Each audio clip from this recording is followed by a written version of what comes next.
할렐루야. 153 저녁기도 오신 여러분들을 주님의 이름으로 환영하고 축복합니다. 오늘도 귀하고 복된 이 저녁 시간 하나님께서 우리 가운데 신실하게 일하심을 목도하는 귀한 시간이 되기를 간절히 소망하겠습니다. 먼저 하나님의 말씀 보도록 합니다. 창세기 6장 5절에서 8절 말씀까지 보겠습니다. 창세기 6장 5절에서 8절 말씀입니다.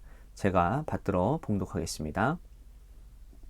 여호와께서 사람의 죄악이 세상에 가득함과 그의 마음으로 생각하는 모든 계획이 항상 악할 뿐임을 보시고 땅 위에 사람 지으셨음을 한탄하사 마음에 근심하시고 이르시되 내가 창조한 사람을 내가 지면에 쓸어버리되 사람으로부터 가축과 기는 것과 공중의 새까지 그러하리니 이는 내가 그것들을 지었음을 한탄함이시니라 하시니라. 그러나 노아는 여호와께 은혜를 입었더라. 아멘. 부모들은 자식들에게 많은 은혜를 베풀어 줍니다. 거저 주고, 거저 먹이고, 또 부모가 자식에게 한평생 아무런 대가를 바라지 않고 베풀어 주는 은혜가 얼마나 큰지 모르죠. 물론 이 부모님의 은혜가 진짜 은혜인 줄 아는 자식이 있다면 정말 철든 자식이겠지만 대부분은 잘 모릅니다. 저도 40평생 이렇게 살면서 철이 든 자식이다 라고 생각해 본 적은 없는 것 같습니다. 그 은혜를 진짜 은혜되게 하는 것은 무엇일까요? 바로 순종이라고 할 수 있습니다. 부모가 아무리 사랑하시고 또 아무리 많은 은혜를 베풀어 주어도요, 그것을 은혜로 받고 자기의 삶으로 살아내지 못하면 은혜는 그냥 흩어지고 마는 거예요. 하나님께서 여러분 우리에게 주신 은혜도 이와 마찬가지입니다. 하나님이 우리에게 구원의 은혜를 주셨어요. 구원을 위하여 예수 그리스도를 십자가에 내어주시고 우리가 구원의 삶으로 우리를 초대해 주셨습니다. 그런데 구원의 삶을 사는 사람은 바로 나 자신입니다. 예수님이 대신 사실 수 없어요. 하나님이 대신 사실 수 없습니다. 구원받은 사람의 삶을 내가 살아내야 그 구원의 은혜가 완성되어지는 것이지, 하나님의 은혜는 구원이고 여러분 하나님의 은혜는 은혜고 내 삶은 그냥 엉망진창으로 산다면 그것은 오히려 하나님의 구원의 은혜를 욕보이는 그러한 일이라는 것이죠. 그래서 은혜에는 반드시 순종이 따르게 되어 있습니다. 은혜의 방향은 하나님으로부터 인간에게인 것입니다. 자, 다시요. 은혜는요, 위로부터 아래의 방향성을 가지고 있는 거예요. 아래에서 위로 갈 수 없는 겁니다. 그건 은혜라고 말하지 않는 거예요. 하나님께서부터 인간에게 주어지는 그 은혜를 받으면 이 아래에서 이 인간들은 은혜를 받은 그것에 감격해서 삶의 자리로 그 은혜대로 살아가는 것이 바로 은혜가 완성되어진다라는 거죠. 자, 오늘 우리가 읽은 이 노아의 이야기는 하나님의 은혜를 흘려버리지 않고 그리고 은혜를 완성시키며 살아갔던 사람의 노아의 모습이 등장을 합니다. 자, 8절을 보면 노아는요, 여호와께 은혜를 입었다라고 말씀을 합니다. 자, 은혜를 입었는데 그가 어떻게 살았느냐? 9절 말씀에 보면요, 그는 의인이고 당대의 완전한 자라고 말을 합니다. 이 말씀은 히브리 원어로 보니까 동행이라는 단어와 동일하더라고요. 즉 의인이며 완전한 자다라고 하는 말은 뭐냐면 하나님과 동행했다라는 것입니다. 동행이라는 건 뭐죠? 같이 길을 가는 거죠. 같이 걷는 것이 여러분 쉬울까요? 어려울까요? 절대 쉽지 않습니다. 여러분 서로 연애를 할 때는요, 그때는 사랑의 감정이 너무나도 취해서 정말 발 맞추는 일이 그렇게 쉽지는 않은 일이지만 그렇게 넉넉히 감당할 수 있습니다. 그런데요, 이게 해를 거듭하면 거듭할수록 진짜 그게 맞지가 않아요. 나이가 드시면요, 보통 남자들이 먼저 빨리 갑니다. 그러면 여자가 뒤에서 천천히 가라고 같이 가자고 하면 왜 그 발걸음이 느리냐고. 그러면 뒤에서 뭐라고 그래요? 연애 때는 그렇게 발맞춤 잘해주면서 지금은 왜 그렇게 못하냐고 그런 핀잔을 주지 않습니까? 여러분 자식들을 키울 때도 마찬가지예요. 여러분들 자식들이요, 어렸을 때에는 그 발걸음 하나 잘 맞춰주려고 얼마나 많이 노력합니까? 그런데 이제는 자식들이 어떻게 돼요? 자식들이 크면 발 맞추는 것이 쉽지가 않다라는 거죠.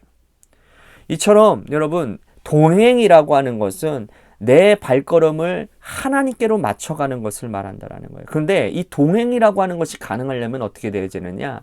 자기 부인이 있어야 된다라는 겁니다. 북쪽으로 가자고 하는데 나는 남쪽으로 가자고 하고, 그러면 동행이 안 되는 거죠. 하나님이 가자고 하는 그 방향에 내가 맞추어 드려야 된다는 거예요. 내가 맞추어 드리기 위해서는 자기 부인이 있어야 되고 내가 원하는 것을 포기해야 된다는 거예요. 멈추라 하면 멈춰야 되고, 뛰자고 하면 뛰고, 가라고 하면 가는 것. 이것이 동행인 거죠. 하나님께서 노아에게 주신 그 은혜를 진정한 삶으로 살아내기 위해서 노아는 자기 부인의 삶을 살았다라는 거예요. 하나님과 동행했던 것이죠. 자, 이 악한 죄악이 관연한 이 세상에서 하나님과 동행한 사람, 우리가 지난 화요일 날 우리들이 살펴봤잖아요. 에녹이라는 사람 기억나시죠? 에녹, 노아. 자, 이 노아의 삶이 주는 계속되는 교훈은 뭐냐면, 하나님께서 방주를 만들라고 하시는데 하나님께서 이 방주의 설계도를 만드십니다. 보여주시는 거예요. 그런데 그 설계도를 따라 만들면 120년이 걸리는 거예요. 120년. 여러분, 하나님께서 악이 이렇게 관영한 이런 세상을 바로 심판하지 아니하시고 120년 동안의 유예기간을 두셨다라는 거예요. 자, 여러분, 120년 동안 노아에게 이렇게 큰 방주를 만들라고 말씀을 하십니다. 자, 우리가 여기서 알 수 있는 사실 하나가 있어요. 그건 뭐냐면, 하나님의 은혜는 반드시 인간의 순종이 요구되어진다라는 것이고, 또 은혜를 베풀어 주셨다고 해서 내가 팔짱만 끼고 아무 일도 하지 않을 수 없다라는 거예요. 하나님 은혜를 베풀어 주시면 우리가 반드시 거기에 반응하는 행함이 있어야 된다는 겁니다. 하나님이 노아에게 방주를 만들어라. 방주를 만들면 내가 너의 가족을 구원하게 주겠다. 은혜입니다. 방주를 만들면 우리 가족들이 다 살 수 있는데, 그런데 그런 놀라운 여러분 복음 소식이 어디 있겠습니까? 그런데 하나님 귀찮아서 못하겠어요. 야, 120년 동안이나 방주를 지어요? 못하겠어요. 이렇게 햇빛이 쨍쨍한데 내가 방주를 만든다고 하면 사람들이 얼마나 손가락질하고 비웃겠습니까? 저 못하겠습니다. 라고 했다면 여러분, 그 은혜는 흩어지고 마는 거예요. 하나님이 노아가 살아갈 수 있는 은혜를 주시고 죽음에서 구원받을 수 있는 은혜를 주셨는데, 노아가 하나님 한번 해보겠습니다 라고 순종을 한 거죠. 성경은 노아의 순종을 뭐라고 말을 하느냐? 자기에게 명하신 대로 다 준행했다라고 말씀을 합니다. 훌륭하지 않습니까? 하나님이 자기에게 명하신 것을요 다 준행했다라는 거예요. 여러분, 노아를 노아답게 만드는 것이고 은혜를 은혜되게 만드는 행위였다라는 거예요. 자, 오해하시면 안 되는 게 있어요. 자, 이 노아 시대에 노아만 은혜를 받았습니까? 그렇지 않습니다. 노아뿐만 아니라 모든 사람들이 다 은혜를 입었어요. 노아가 120년 동안 산꼭대기에 방주를 만들었거든요. 여러분, 산꼭대기에서 방주를 만들면서 120년 동안 망치질을 했어요. 120년 동안 나무를 베었습니다. 여러분 120년간의 망치질이 사람들에게 주는 구원의 소식이고 전도의 외침이지 않았겠습니까? 모두 다 이 방주에 들어와서 구원받으십시오. 사람들이 묻습니다. 지금 뭐 하시는 거예요? 방주 만듭니다. 왜 만드시는 건데요? 하나님이 이 악한 세상을 물로 심판하신대요. 그래서 이 방주 안에 들어가야 구원받을 수 있습니다. 여러분, 그 120년 동안 동시대의 사람들에게 하나님은 노아의 이 방주 만드는 이 제스처를 통해서, 또한 노아의 그 복음의 메시지를 통해서 이미 다 은혜를 베풀어 주셨어요. 여러분, 복된 소식 아닙니까? 그게 복음 아니에요.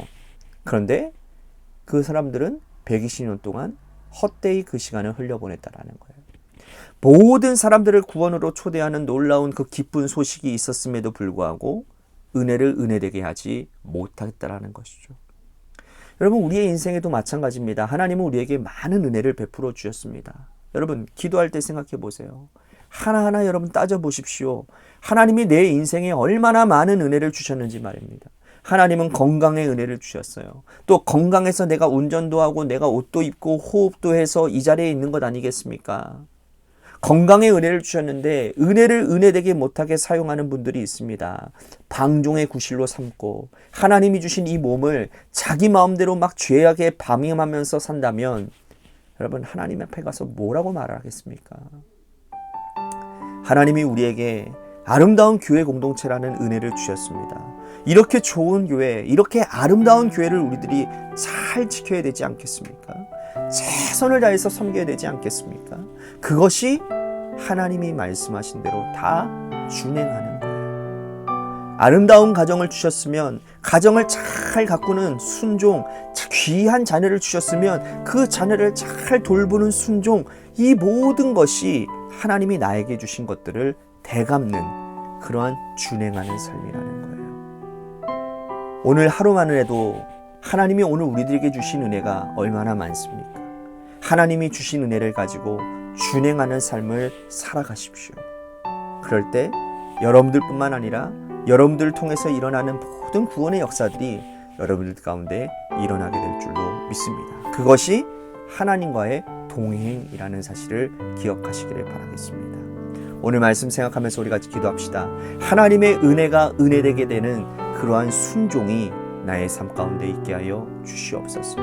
나의 구원의 메시지가 나뿐만 아니라 다른 사람들도 살려낼 수 있는 그런 구원의 메신저, 구원의 통로, 은혜의 통로가 내가 되겠습니다. 오늘 말씀 생각하면서 우리 같이 기도했으면 좋겠습니다. 또 한 가지 이 나라와 이 민족을 위해서 우리 관악교회를 위해서 기도해 주시고 또한 여러분들의 삶의 자리와 여러분들의 자녀들을 위해서 기도하시다가 이 시간 돌아가시기를 바랍니다. 노래 끝날 때까지 우리 같이 합심하여 기도하도록 하겠습니다. 기도하시겠습니다.